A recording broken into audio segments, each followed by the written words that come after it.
A paz do nosso Senhor Jesus esteja com todos, amados, e louvado seja o nosso bom Deus.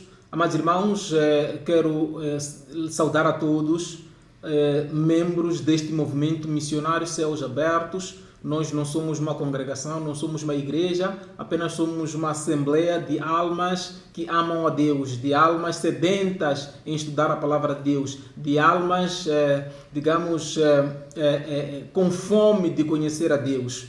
E desta feita, amados irmãos, o nosso compromisso para hoje é orarmos em torno do tema casamento e família à luz da Bíblia. Amados irmãos, estaremos orando sobre este tema que acreditamos um tema de extrema importância, acreditamos que é um tema que interessa a todos nós, não importa a sua situação, e certamente que falar de família naturalmente é uma bênção, não é? É uma bênção, segundo o plano e propósito de Deus, família é uma bênção, construir uma família é um dom, né? Até porque nem todos têm este dom, nem todos têm esta facilidade, não é? Às vezes torna-nos difícil construir uma família abençoada, não é verdade? E a razão pela qual nós estaremos orando sobre este tema. Mas, amados, antes de nós avançarmos, quero fazer este convite especial para si, amado irmão.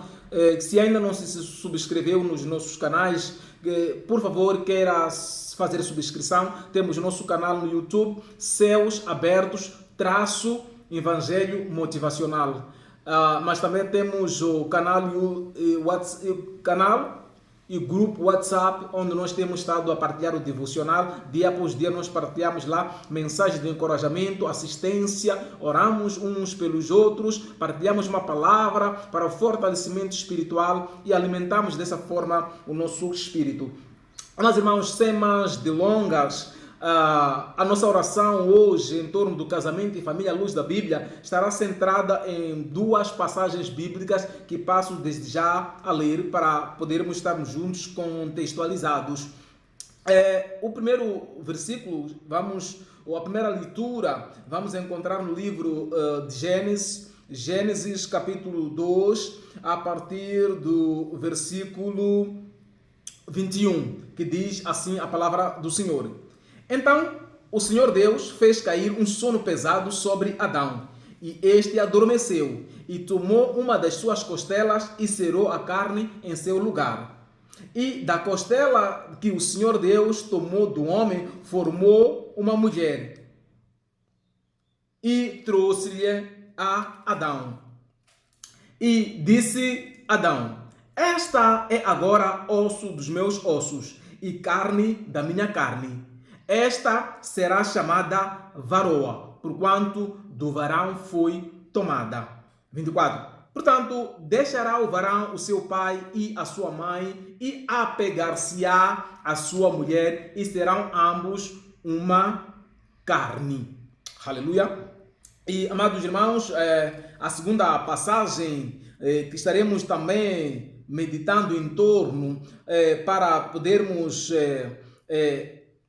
compreender este mistério que é a família à luz da Bíblia, encontramos no livro de Marcos, Evangelho segundo Marcos, capítulo 10, a partir do versículo 6, que passo a ler. Porém, desde o princípio da criação, Deus os fez macho e fêmea. Por isso, deixará um homem a seu pai e a sua mãe, e unir-se-á a sua mulher. 8. E serão os dois uma só carne. E assim já não serão dois, mas uma só carne. Portanto, o que Deus ajuntou, não o separa o homem. Amados irmãos, que o Senhor nosso Deus abençoe a sua palavra, que possamos sair daqui muito mais edificados, muito mais esclarecidos e, acima de tudo, capacitado para podermos organizar as nossas famílias. Esta aqui é a nossa oração, este aqui é o nosso pedido, que cada um de nós esteja posicionado para organizar a sua própria família, com noção exata de qual é o seu papel, qual é a sua responsabilidade nesta instituição, neste mistério que é a família segundo o plano e o propósito de Deus. Amados irmãos, conforme vimos aqui na nossa primeira leitura, Ainda lá no processo de criação, ainda em Gênesis, lá, a Bíblia vai nos levar-nos para compreender como é que tudo começa, não é? Estamos a falar de família. Quando nós queremos falar de casamento, antes pressupõe que entendamos o que é família na perspectiva de Deus. Quando nós falamos à luz da Bíblia, estamos a dizer segundo a palavra de Deus. Sim, porque a Bíblia é a palavra de Deus. Então, qual é a interpretação, qual é o entendimento, qual é a definição bíblica do casamento? Em outras palavras, qual é a definição de Deus sobre o casamento? No entanto, estamos aqui concordando que antes de nós falarmos do casamento, precisamos compreender o conceito família. E a Bíblia aqui nos vai ensinar no livro de Gênesis que primeiro, ainda no processo da criação, Deus criou primeiro Adão. Antes de falarmos de família, antes de falarmos do casamento, a Bíblia vai nos ensinar que Deus criou Adão. E no capítulo 2, versículo 21, o Senhor vai dizer aqui na sua palavra que então o Senhor Deus fez cair um sono pesado sobre Adão. Portanto, este Adão, este primeiro homem criado por Deus, de uma forma consciente, ativa, nem sequer participa. Tanto é que Deus fez cair um sono profundo, adormeceu Adão para se constituir, para se fazer, para se formar a mulher. Deus fez Adão adormecer, inconsciente, não ganhou consciência, não esteve consciente Adão do que efetivamente estava a acontecer. Razão pela qual aqui Adão não reivindica, aleluia, no processo da formação, Deus fez cair um sono pesado, não foi um sono leve. Adão não desperta neste processo aqui. Deus fez cair um sono pesado sobre Adão e este adormeceu. Adão apagou e tomou uma das costelas e cerrou a carne. Deus nem permitiu, nem deixou espaço para Adão se dar conta de como é que se tenha formado a mulher, da sua participação ativa, da sua participação de forma consciente neste processo. Portanto, estamos a falar dos elementos que vão primeiro constituir a família. Dos elementos que vão se unir a posterior, mais tarde, para poder constituir esta instituição que é a família. E tomou uma das suas costelas e cerrou a carne em seu lugar. Portanto, ficou tudo liso, ficou tudo tranquilo. Amados irmãos, nós precisamos de voltar para a Gênesis para compreender a causa. Muitas das vezes, amados irmãos, nos encontramos numa situação de não compreender o que está acontecendo. No entanto, queremos ir lá buscar resolver o problema. Mas para nós resolvermos o problema, amados irmãos, precisamos entender a causa, a essência, a origem. Então, estamos a falar do processo, da origem, da criação dos elementos que constituem, efetivamente, esta união, que constitui esta instituição divina, não é? Então, tomou Deus uma das costelas e cerrou a carne em seu lugar. E da costela que o Senhor Deus tomou do homem, formou uma mulher e trouxe a Adão. Significa dizer que Deus faz cair um sono profundo sobre Adão. Adão adormece profundamente. Deus arranca uma costela sem que Adão tenha dado por consciente, sem que Adão tenha noção do que efetivamente estava a acontecer. Deus tira uma costela, Adão adormecido, Deus faz será, ou seja, em outras palavras, estamos a dizer aqui, o projeto da criação é genuinamente de Deus. É Deus que consentiu, que entrou em conselho consigo mesmo e entendeu que, na verdade, há uma necessidade de fazermos um homem à nossa imagem e semelhança, não é? Então, faz homem a sua imagem e semelhança, homem. E, havendo feito homem, da costela do homem perfeito, segundo a imagem e semelhança de Deus, porque Deus é perfeito, Deus fez Adão perfeito, e da costela de Adão, Deus fez a mulher, a Eva, também perfeita, não é? Não consultou Adão. Adão não foi consultado aqui se queria uma mulher, se queria uma auxiliadora, mas Deus consentiu que, efetivamente, há uma necessidade de fazer, portanto, do homem fazer a mulher. E da costela que o Senhor Deus tomou do homem, formou uma mulher e trouxe a Adão. Significa que Adão não é um ator principal, não é um ator, não é um personagem participante na formação da mulher. Não obstante ter sido formada a mulher a partir da costela de Adão, Deus formou e trouxe a Adão. É o que diz aqui o versículo 22. E da costela que o Senhor Deus tomou do homem, formou uma mulher completa e trouxe a Adão. Então o versículo 23 aqui diz que e disse Adão. É quando Adão se dá conta de que uau, há uma belezura aqui, há um elemento interessante aqui. Aleluia. E disse Adão, esta é osso dos meus ossos. Então Deus fez com que Adão reconhecesse efetivamente que a Eva é parte do seu corpo. Daí que diz, esta é osso dos meus ossos, é carne da minha carne. Esta será chamada varoa, porquanto do varão foi tomada.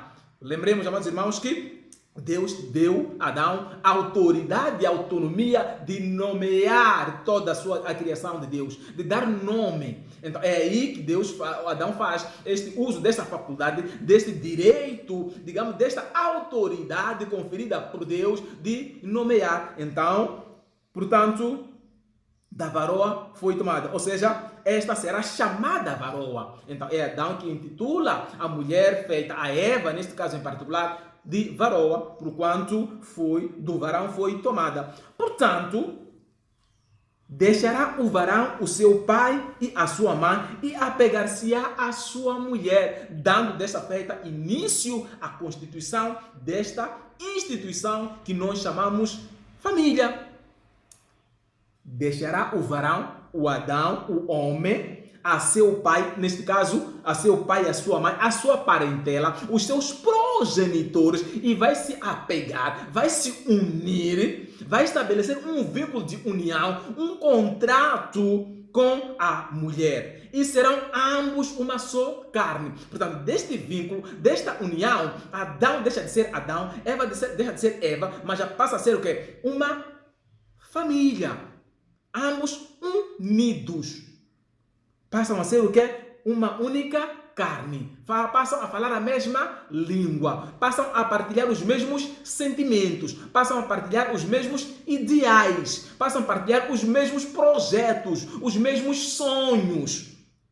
Amados irmãos, quando nós atentamos para esta passagem, vamos poder mais aprofundar e vamos entender naturalmente que quando Deus faz Adão, Deus deu esta oportunidade, esta faculdade, esta autoridade, este domínio de Adão reinar, de governar, de sujeitar todas as coisas. Em outras palavras, Deus deu a oportunidade para Adão desenhar um projeto de vida. Para você governar, você tem que ter um projeto, não é verdade? Então, Deus deu a Adão esta faculdade de desenhar um projeto e poder reinar, poder governar. Assim sendo, desta faculdade, Deus conferiu autonomia para Adão conceber um projeto a fim de que, ao fazer uma auxiliadora, esta auxiliadora se une ao varão, se une ao homem, já com uma ideia, com um projeto concebido, a fim de que esta venha auxiliar. Aleluia! Tanto é que o papel da mulher, naturalmente, nesta instituição, é auxiliar o projeto. O homem tem que ter um projeto claro. No processo de conhecimento da mulher, o homem vende o projeto, o homem apresenta o projeto para a mulher. E a mulher vê que sim, eu me identifico com este projeto. Eu posso auxiliar para a realização deste projeto ou desta visão. Eu me vejo parte desta obra. Então eu vou assegurar. Não se difere, amados irmãos, de uma situação em que nós temos, digamos, um mestre de uma obra. O mestre deve estar antes claro qual é a obra que vai executar. Aí ele busca contratar auxiliadores, busca que constituir uma equipe de trabalho, mas depois de ter concebido, depois de ter compreendido o projeto que vai executar. Então ele atrai para si auxiliadores, ajudadores, auxiliares, para poder assegurar o trabalho, para poder assegurar a obra que vai sendo executada. Mas para ele já há clareza. O auxiliador, quando vem para o mestre da obra, ele procura informação do mestre da obra. O que é que nós vamos fazer? Para onde é que nós vamos? Então, deve haver aqui clareza em relação a projeto de lar para o homem, projeto de família para o homem. Deve haver o quê? Clareza, deve haver maturidade. Ora, o versículo 6 do livro de Marcos, no capítulo 10, diz que, porém, desde o princípio da criação, Deus os fez macho e fêmea. O que significa dizer? É que nesta instituição, segundo o conceito bíblico de Deus, desde o princípio, Deus fez homem e mulher. Para Deus, biblicamente falando, aquilo que diz também o livro de Levítico lá, a união abençoada, consagrada, aprovada por Deus, que não é abominável para Deus, é que consiste da junção, do contrato, da união entre homem e mulher. Homem com homem é abominável, mulher com mulher é abominável. Biblicamente falando, não há família aí. Biblicamente falando, não há casamento. Ora, porém, desde o princípio da criação, Deus os fez macho e fêmea. Por isso, deixará um homem a seu pai e a sua mãe e unir-se-á a sua mulher. E serão os dois uma só carne. E assim já não serão dois, mas sim uma só carne. Ora, havendo Deus consentido esta união, havendo Deus permitido esta união, o que Deus ajuntou não o separa o homem. Porque a porta que Deus abre, o homem não fecha, ninguém fecha. A porta que Deus fecha, ninguém abre. Então, se foi Deus efetivamente que permitiu esta atração, esta aproximação, se o homem tiver sido sábio, se um deles tiver sido sábio, no processo da busca, tiver apresentado a sua pretensão a Deus, e Deus consentir e aprovar, Deus atrair para si um elemento que faz parte do propósito, ser Deus a unir esses dois, certamente que não tem como se falar da separação, pois que a palavra diz que o que Deus une, o homem não pode separar. Não importam as dificuldades que podem se levantar, não há como separar aquilo que Deus uniu. Agora, meus irmãos, nós estamos falando de casamento, de família, à luz da Bíblia. E quando nós atentamos ao nosso redor, vamos deparar-nos com situações, digamos, preocupantes. Estamos a falar de situações preocupantes na medida em que ferem com aquilo que é a ideia de Deus, ferem com aquilo que é o conceito de Deus, ferem com a expectativa de Deus. Desgosta a Deus aquilo que nós vivemos nas nossas casas.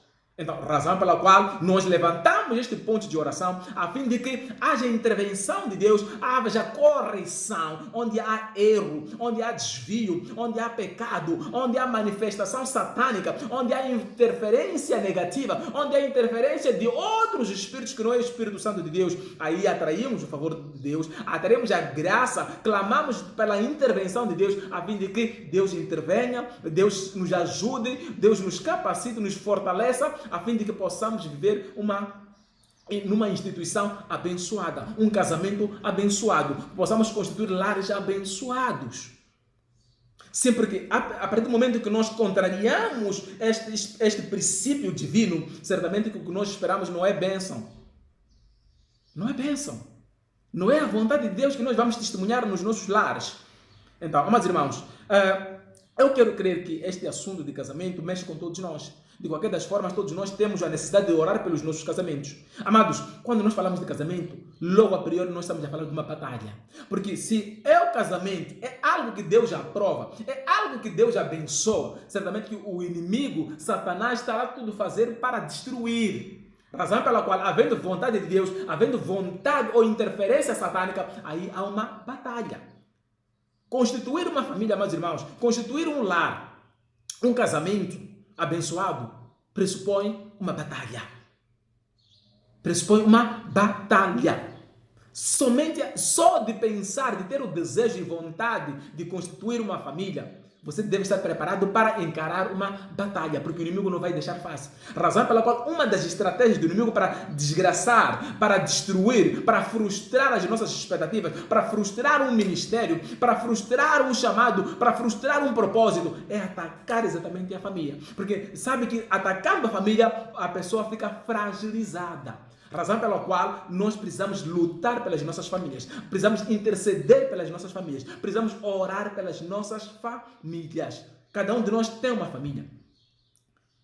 Cada um de nós tem uma família. Cada um de nós tem a responsabilidade de interceder pela sua família.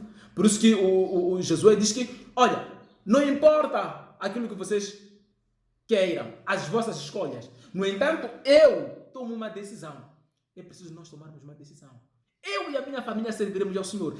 Eu é que tenho que tomar uma decisão. A partir do momento que eu me dou por consciente, eu devo tomar uma posição. Eu devo me posicionar em relação ao que eu quero, em relação ao meu propósito de vida, em relação à minha existência, à minha responsabilidade, à minha parte como filho de Deus, à minha parte como servo de Deus. Qual é a minha posição?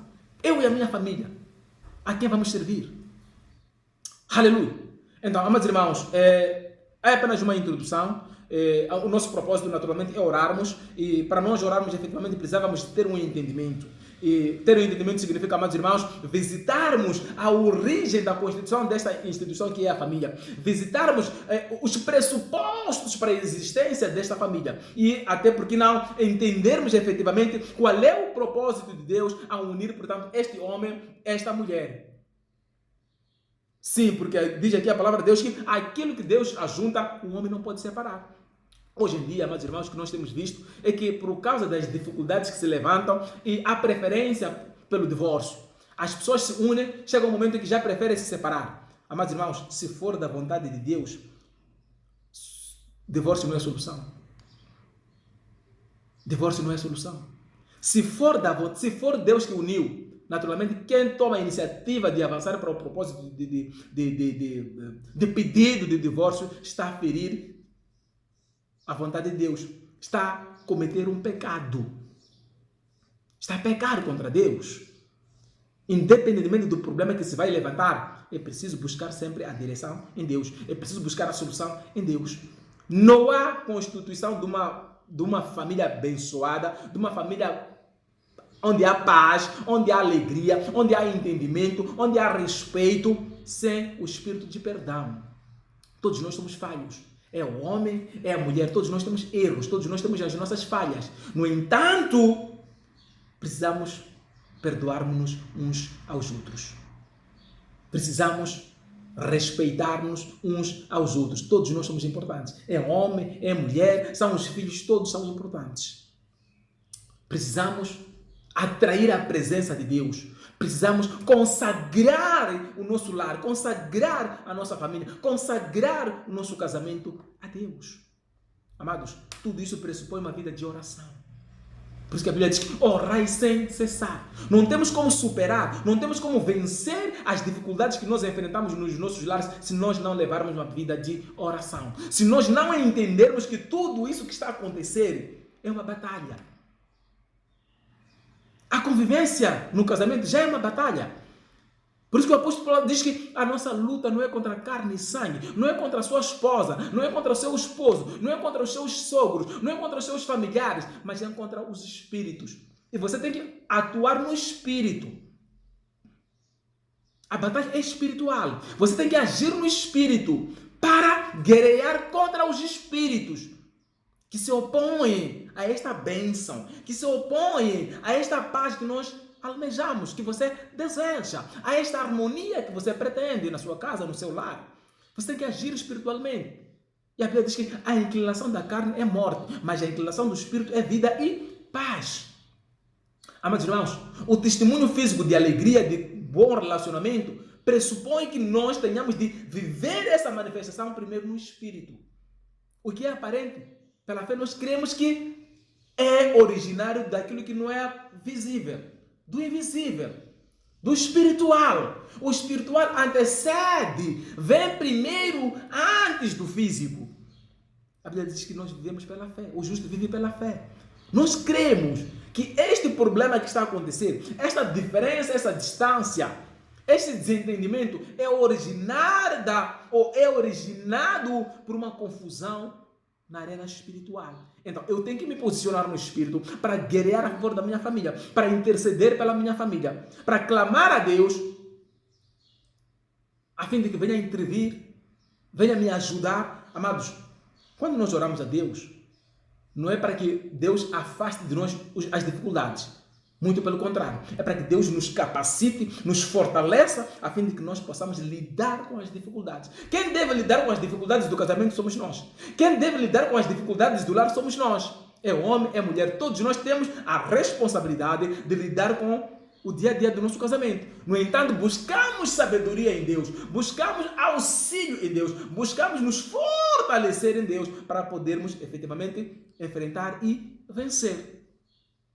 Amados irmãos, a minha oração é que nós tenhamos este entendimento.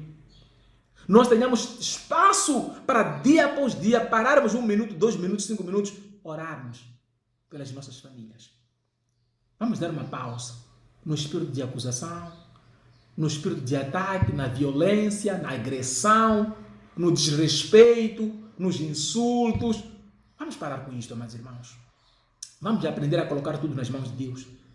Vamos nos alinhar com a vontade de Deus. Vamos nos alinhar com a justiça de Deus. Vamos nos alinhar com os mandamentos da lei de Deus. A Bíblia diz que o perdão, o amor, apaga uma multidão de pecados.